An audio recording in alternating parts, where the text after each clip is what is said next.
네, 안녕하세요. 보기만 해도 살찌는 채널 메르츠 형입니다. 저는 55kg에서 90kg까지 총 35kg를 벌컥 해보고 많은 사람들이 빠르고 건강하게 그리고 효율적이게 체중을 늘릴 수 있도록 콘텐츠를 만들고 있습니다. 마른 체형의 사람들이 틀린 앤스커트 자세가 있다? 네, 메르츠 형시장에선 거의 1300여 명의 많은 사람들이 거쳐봤습니다. 그중 대다수가 실수했던 스쿼트 자세를 알아보고 교정하는 방법을 알려드리도록 하겠습니다.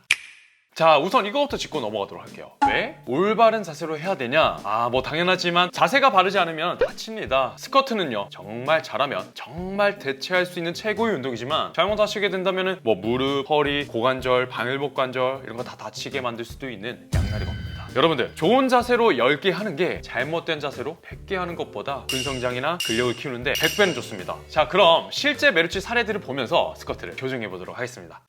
자, 첫 번째는 무게중심입니다. 자, 영상부터 보도록 할게요. 자, 보시면 뭔가 어색한 부분이 있을 거예요. 뭔가 어디로 무게를 쏠리는 부분이 있죠? 한번 멈춰보고 한번 보겠습니다. 자, 멈췄죠? 자, 발의 중앙, 무게중심을 보고 여기서 선을 딱 반으로 나눠볼게요. 자, 반으로 나눴을 때 여러분들 스쿼트를 할 때 무게중심 여기 발 중앙이 가까워야 돼요. 근데 지금 이 사진을 딱 보시게 되면은 여기 면적이랑 여기 면적을 비교해봤을 때 이 뒤쪽에 있는 면적이 훨씬 더 크다는 걸 알 수가 있어요. 그렇기 때문에 이 계속 뒤로 넘어갈 수밖에 없는 형태의 스쿼트를 하고 있습니다. 지금 여기도 앞에 보시게 되면은 발 앞꿈치가 계속 뜨고 있죠? 발 앞꿈치가 뜨고 있습니다. 그래서 무게중심이 계속 뒤쪽으로 쏠리게 되다 보니까 앞꿈치가 들리게 되면서 굉장히 불안정한 스쿼트가 계속 되고 있는 거예요. 자, 이 사례도 한번 보도록 할게요. 정말 많이 발생하는 거죠, 이런 게. 자, 보게 되면은 스쿼트를 할 때 먼저 보통 고관절을 먼저 빼려고 해요. 그러다 보니까 지금도 보시게 되면은 무게중심이 계속 뒤에 쏠리려고 하죠. 뒤에 쏠리려고 하고 앞꿈치는 들릴랑 말랑 하게 됩니다. 여러분들 혹시 이렇게 스쿼트 하고 계신 거 아닌가요? 이런 현상이 발생하는 거는 두 가지 이유가 있는데요. 자, 첫 번째, 처음 자세를 잘못 배운 경우입니다. 이렇게 배우시는 분들이 있을 거예요. 무릎이 발끝선을 넘지 않아야 한다, 이렇게 배우게 돼서 엉덩이를 과하게 뒤로 빼고 뒤로 실리는 무게를 잡기 위해서 손을 앞으로 뻗게 되는 것이죠. 이 경우에는 무게중심을 발의 중앙에 두고 스쿼트 하는 연습을 하시면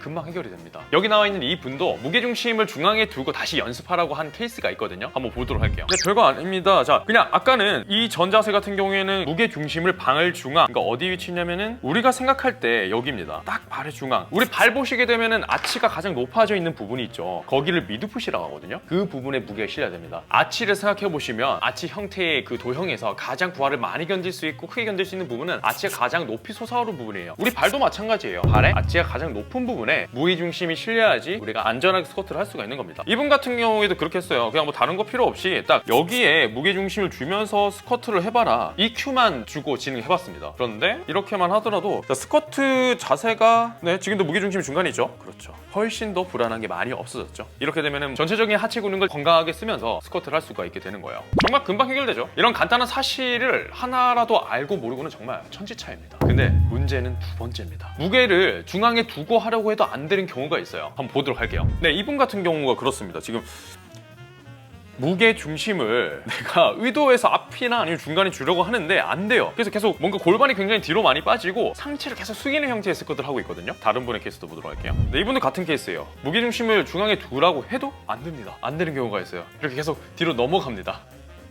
이런 경우는 대부분이 종아리 근육이 짧은 경우입니다. 이 종아리 근육이 짧게 되면은 우리가 알고 있는 발목 부분을 많이 이렇게 굴곡을 못 시키게 돼요. 그래서 이 각도 자체가 많이 안 나올 수밖에 없습니다. 여기서 굉장히 타이트하게 잡아주고 있기 때문에 발목을 내가 구부리려고 해도 구부러지지가 않아요. 근데 여러분들이 또는 내가 짧은지 어떻게 할 수 있냐고요? 굉장히 쉽습니다. 지금 당장 쪼그려 앉아보세요. 쪼그려 앉았을 때 앉는 게 힘들거나 뒤로 넘어진다면은 90%는 종아리 근육이 짧은 겁니다. 이거 해결 방법은 굉장히 간단합니다. 뒤꿈치에 발판을 대고 스쿼트를 하시면 되는데요. 자, 지금 뒤꿈치에 원판을 두고 있죠? 다른 게 없어요. 그냥 원판만 두고 했음에도 불구하고 아까보다 자세가 훨씬 더 안정적으로 잡혀지는 걸 볼 수 있습니다. 자, 이분 같은 경우도 뒤꿈치에 이렇게 뭔가 패드를 끼고 하고 있어요. 짧은 종아리 근육을 보완하면서 안전하게 편하게 스쿼트를 할 수 있게 되는 겁니다. 자, 대부분 이렇게 무게 중심이 뒤로 발생하는 패턴이 있는데 반대로 이렇게 패턴이 발생하는 경우도 있습니다. 자, 여기 나오는 것처럼요. 한번 볼게요. 무릎이 이렇게 과도하게 나오는 경우인데요.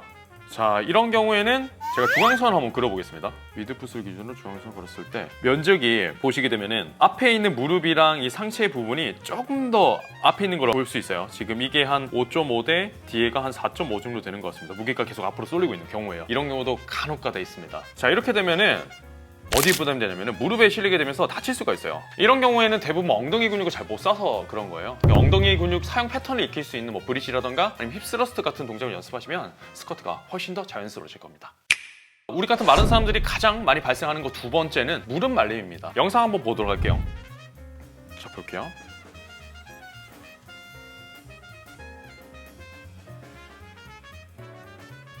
자, 어느 부분이 어색한지 아시겠어요? 대부분 이 문제 때문에 스쿼트 할 때 무릎을 다치게 됩니다. 스쿼트를 할 때는 무릎이랑 발끝의 방향이 정확히 일치해야 됩니다. 그런데 대부분의 마른 사람들은 이러한 문제가 생기게 되는 거예요. 발끝은 바깥쪽으로 잘 하고 있는데 무릎의 방향은 미세하게 방향 자체가 어긋납니다. 똑같이 일치하는 게 아니라 무릎이 좀 더 안쪽에 있고 그리고 발끝은 바깥쪽을 향하게 하고 있죠. 흔히 우리가 알고 있는 무릎이 약간 말리면서 X자 다리 같은 형태가 되는 거고요. 무릎의 바깥 부분이 여기 부분이죠. 이 바깥 부분이 서로 부딪히게 됩니다. 이렇게 부딪히게 되면서 다칠 수가 있게 되는 거죠. 자, 무릎을 바깥으로 벌려주는 건요, 엉덩이 근육이 담당합니다. 여기 있는 엉덩이 근육이 일을 하게 됨으로써 무릎을 이렇게 바깥으로 벌려주는 일을 만들어주는 거예요. 이 근육 같은 경우에는 계단 오르거나 아니면 앉았다 일어날 때 주로 쓰게 되는데, 대부분의 마른 사람들은 활동량이 적죠. 그렇기 때문에 앉아서 생활하는 경우가 많아서 이 엉덩이 근육이 점점 약해지는 겁니다. 이를 해결하기 위해서는 강제로 엉덩이 근육이 일을 하도록 만들어야 되는데, 여러분들 지금 당장 서서 이렇게 한번 따라해보세요. 양 허벅지만 바깥으로 살짝 회전하는 힘을 주시면은 엉덩이에 약간 힘이 들어가는 느낌이 드실 겁니다. 그 힘을 살짝 유지하면서 내려가게 되면은 엉덩이 근육이 약간 반강제적으로 활성화되면서 무릎이랑 이 발끝선이 방향이 알맞게 떨어지게 되는 것이죠. 그리고 아까 추천했던 브릿지나 힙스러스트 같은 운동으로 엉덩이 근육을 강화시켜 주신다면은 앞으로 스쿼트 할 때 안전하게 하실 수 있게 될 겁니다. 네, 이분 같은 경우에도 무릎이 굉장히 말리면서 진행되고 있었는데 다른 큐는 없었고요. 그냥 허벅지를 약간 바깥으로 회전하는 힘을 조금만 주세요 라고 하다 보니까 지금도 보시게 되면은 무릎이랑 이 발끝선이 아까보다 훨씬 더 안정적으로 일치를 하고 있죠. 무릎 방향이랑 발끝 방향이 거의 일치하게 들어갑니다.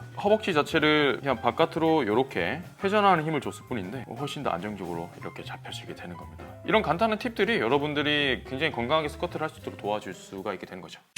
네, 하체 월컵의 가장 좋은 운동이 뭐냐고 묻는다면 단연코 스쿼트라고 대답할 것입니다. 그리고 가장 어려운 운동이 무엇이냐 물어도 스쿼트라고 대답할 겁니다. 그만큼 중요하면서도 어려운 운동이 스쿼트입니다. 메르치 여러분들, 오늘 배운 팁들을 잘 활용하셔서 건강하고 효율적이게 벌크업 하시기 바라겠습니다. 오늘 영상은 여기까지고요. 더 많은 정보를 원하신다면 저희 책을 구매해보세요. 책 여기 있죠?